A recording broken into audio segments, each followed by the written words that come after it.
I asked one of the companies, I said, I want a lot of drones. And, you know, in the case of Iran, they make a good drone.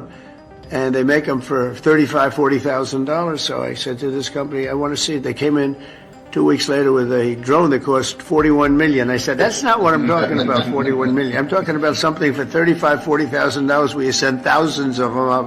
And that's a great way. And they're very good, too, and fast and deadly. Horrible, actually. سلام همه این دوستان، خوش اومدید به یک ویدیوی دیگه از کانال. امروز قراره درباره یک خبر خیلی عجیب و جنجالی حرف بزنیم. ترامپ رئیس جمهور آمریکا توی این نشست مهم خبری دوباره یه چیزی گفته که همه رو انگوش به دهان کرد. گفته پهپادهای ایرانی یکی از بهترین پهپادهای جهان است. باور میکنید این حرف از زبون ترامپ بشنوید؟ بله، کاملا جدی گفته این حرف. بریم سراغ اصل ماجرا. چند روز پیش تو نشست دوحه قطر که کلی آدم مهم از سیاستمدارها و تاجرها اونجا بودن، دونالد ترامپ پشت تریبون رفت و یک دفعه گفت که ایران داره پهپادهای خیلی خوبی میسازه.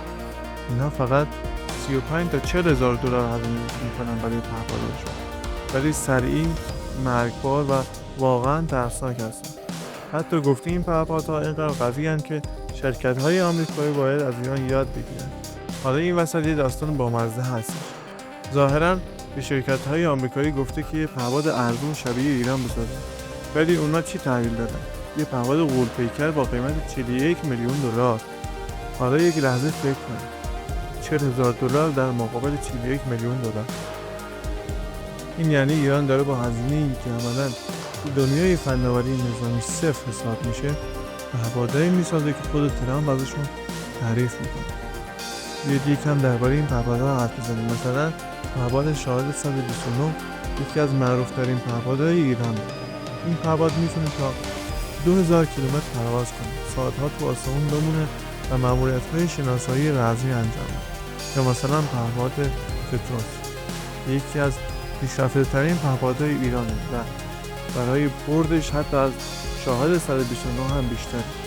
اینا فقط چند تا از نمونه‌هایی که ایران ساخته و تو سالهای اخیر حسابی سر زبون‌ها افتاده.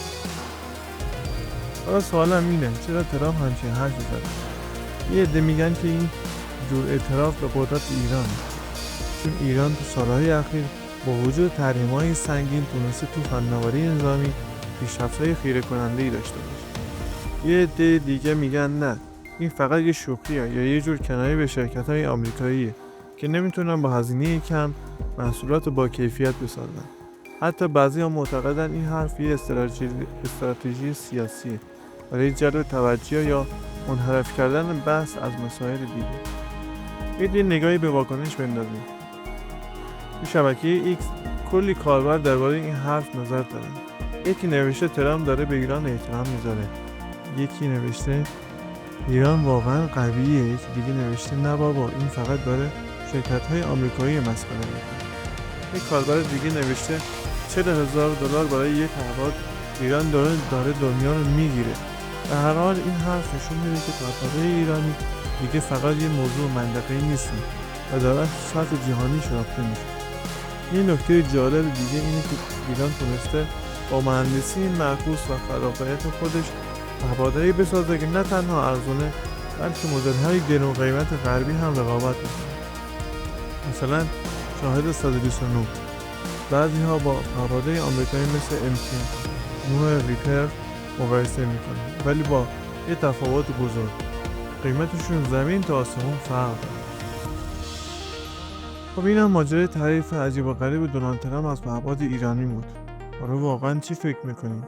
آیا پهپادهای ایرانی اینقدر قوی هستند که حتی ترامپ ازشون تعریف کنه؟